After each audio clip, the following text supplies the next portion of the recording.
Earlier this week, Representative Ramirez, of course a Democrat, made headlines for saying that she's Guatemalan before she's an American. Oversight Project President Mike Howell says that she should actually be expelled from Congress, and he joins us right now. So, Mike, obviously, we're not huge fans of Ramirez in the comments, but are they actually grounds for expulsion? Give us your thesis here. 100% they are. It's not even controversial. It's honestly the assertion of the simplest baseline duties of a member of Congress to support the country they're a member of Congress in. And the Congresswoman Ramirez clearly stated on the record in a foreign language, in a foreign country, that she is first a Guatemalan and then an American. And I know, this seems like language we're kind of used to. We're not surprised. A lot of us know that Democrats in the left are for the open borders, for the other countries. You go down the list.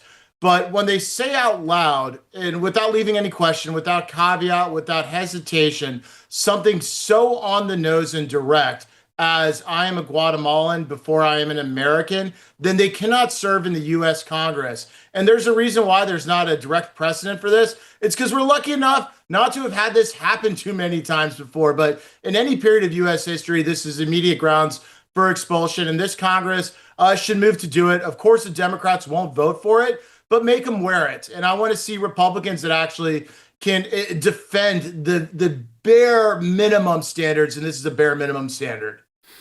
So it's interesting to me how all of a sudden people are waking up to the fact that this is actually, at the very heart of why you would expel someone from Congress if you're not loyal to your own country. And it seems to me the Democrats sort of walk themselves into this, where all of a sudden people are waking up going, wait a minute, this isn't just about being, a nice, loving diversity or something, from the 90s or 2000s. These are people who are actively saying the quiet part out loud. And that's what's interesting about these lines, because as you know, Mike, there's no way you go back and read the words of George Washington warning us of foreign influence as he leaves the presidency in the farewell address, or all the other founders talking about how we need unity. We have to have people who are loyal to their country. This violates all of that. But what I notice is if she really does represent a place in the United States where 30% of her constituents are foreign born, there's a sense in which she's representative of the problem throughout the country. That's 100% right. And to your notes on the founding and the theories that went into the Constitution, it's also written in the text itself. The Constitution contemplates this in many places, whether it's oaths littered throughout, or naming one of three crimes in the Constitution itself as treason against the United States. This is imbued throughout the document, throughout the entire founding. It is an absolute condition precedent to having a working constitutional republic. And that's why this, baseline standard needs to actually be enforced, or else we'll continue to whittle away. But over the decades, we have seen, what started in Clinton era, blue dog Democrats talking about immigration, different terms. They would pretend to still pander to, we want enforcement in some areas, but generally speaking, we're going to take a different kind of, policy vision for it.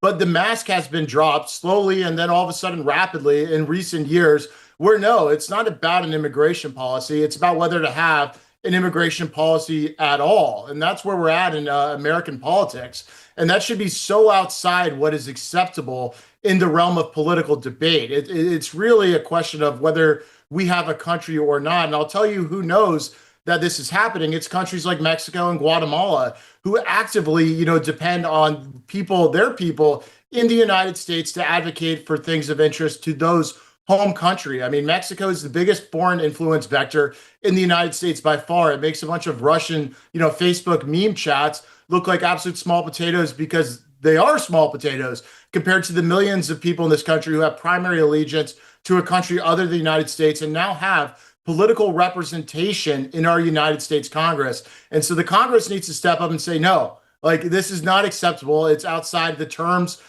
both in the law and the statutes and the rules, but also in the whole theory on what this country should be, a country. And therefore, Ramirez, you got to go. You can't be here.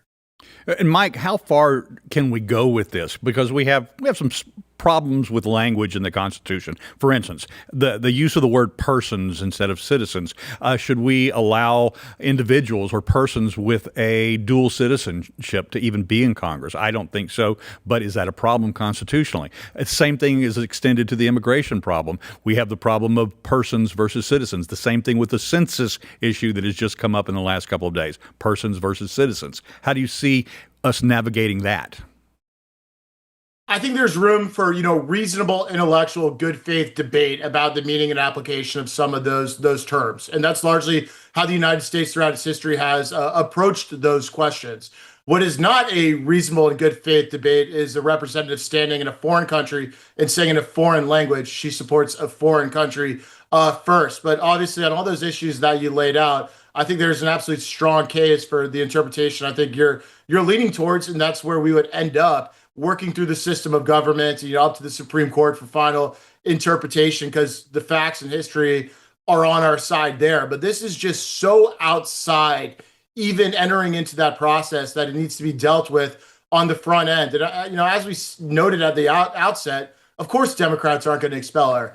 But if they're going to allow their mainstream political party to be supportive of, having foreign representatives in it, they should be made to wear that, to get on the record and say they're taking this step that is so out of line with the history of the United States, the Constitution itself, that it's not even close to the realm of debate as to meaning of person and its specific application to the more serious arguments we're having today.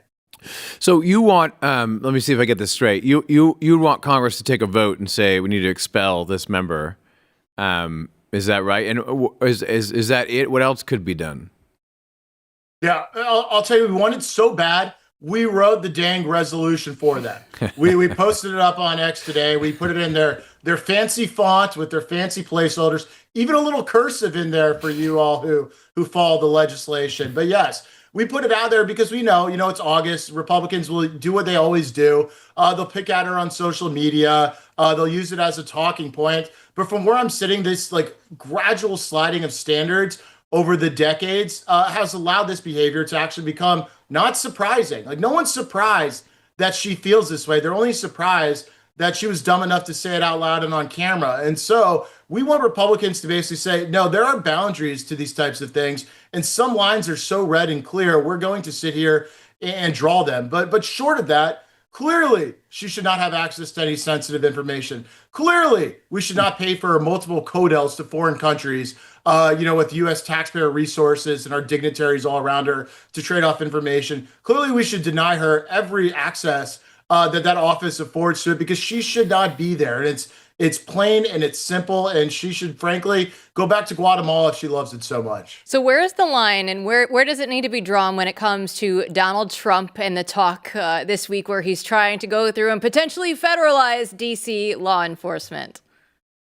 I mean, the line should be right around D.C., turning it into a federal enclave. I think it's pretty cut and dry that D.C., due to kind of, its political leadership, it's, vastly out of step with the rest of the country in terms of, safety and law enforcement. It is an absolute zoo in Washington, D.C. I mean, a lot of focus has gone to the carjacking gangs of youth, and that's obviously problem number one, that's facing the city, is the crime and people getting killed.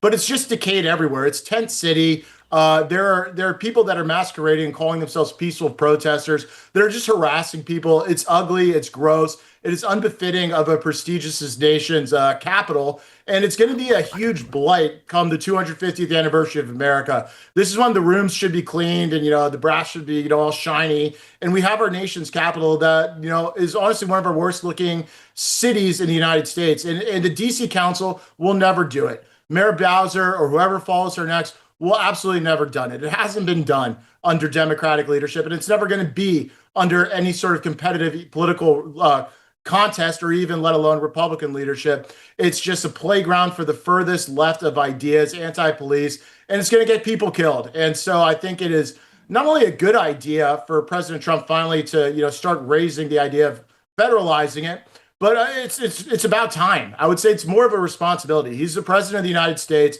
His nation's capital looks like and is absolutely disgusting. And so it's the duty of the federal government and the federal city to get it in working order. So explain this to me, as they say, like I'm a 5-year-old, Mike. What does the federalization of Washington, D.C. actually look like in function? I mean, are we going to see soldiers on the streets instead of the Metropolitan Police and the United States Capitol Police? Will citizens of the United States who have the right to carry their weapons to Virginia, right across the river, will we be able to carry them over into the district at that point? I mean, what does it even look like? Yeah, well, the first step is getting rid of something called home rule, which allows DC to basically, govern itself and reverting to like the constitutional norm and standard of it being a federal enclave that is controlled by the Fed. So you get rid of home rule and you basically disband the DC Council and you put somebody in charge of Washington DC to manage it. And so as a federally owned entity, federal law would apply to it. And so before I give you advice on where to bring your gun and not, I would say it would basically be like walking into, a national park. It would be governed, under the same kind of theory and construct there. And so you would see, potentially military in Washington, D.C. I don't think that's necessarily a bad thing, particularly cleaning up and the vast cleanup efforts that are going to be required. The gangs aren't going to love it. And so you're going to need some, people with badges and guns to really enforce the law. But over time, you'll see it kind of reverting to imagine a city in a national park. And with the feds ultimately responsible for it, both not only like in immediate theory, but also politically. It is going to reflect on President Trump's policies if when implemented in Washington, D.C., they actually can clean it up, which, of course, I think they can. I was scrolling through your X feed before we did this interview today. You have a hot take on jaywalkers, or just Jayers, as you call them. Jayers are a huge problem. Okay, obviously the carjackers are big. Okay, for those out there that aren't familiar, you already know what jaying is. You just haven't heard it. Jaywalking is when you walk across the street, not at a crosswalk. We have a whole new problem. Things have gotten so bad in Washington, D.C. We have just jaying. There's no walking. It is just jaying. They stand in the streets, and the police are usually on the sidewalk just watching. You got to drive around them.